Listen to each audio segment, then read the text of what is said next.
Mga kaboy slow, dito tayo sa garden of Capit Balls. Kita nyo, ito yung mga similya ko.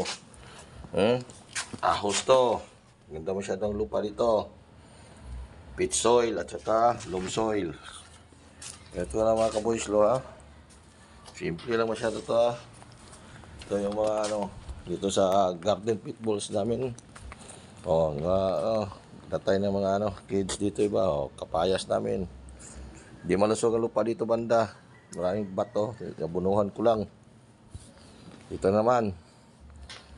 Sa baba, may mga pechay ako dyan, dami-dami pechay. Nandun pa sa kabila. Dito, kapit balls. Harvestin natin ang talong natin. Marami tayo ngayon. Maliit pa. Kaya pa na pa dito isa. Wala pa na mga 1 week.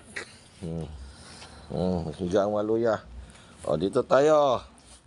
Capit balls. Nandito pa yung natin. Transfer natin yan mamaya, ha.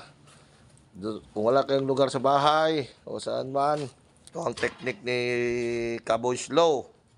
Yan, refrigerator. Pinulot ko na yan sa basura. Pero din kayo magbili sa junk shop. Shout out sa mga junk shop dyan. Ito pa. Marami pa ako dito. Ito, patula namin, Hulog na lang, Kadami ng patula. Kay Ka-Victorious wala to. Hindi to sa akin, yung kasama ko. Si Ka-Victorious, Ganito amin dito, sa yung kampo, Capit Balls. Green and green. Green and green. Clean and green, green and green. Dito harvest tayo na natin. Tingnan natin, ganda masyado ang garden soil namin dito. Ano pa to? Pit soil. Kuha ka ng luya dyan. Luya. Bakit tagay natin ang luya dito? Dahil ang garlic, ita-transfer natin. Yan, ito siya. Tapos nagbunga siya. Transplant natin yan. Kuya natin yan. Ito siya. Ano na siya? I-transplant natin yan. Balik mo na yan. Transplant natin yan. Balik ka muna, ha. Transplant mamaya. Kaya busy pa si Boy Slow.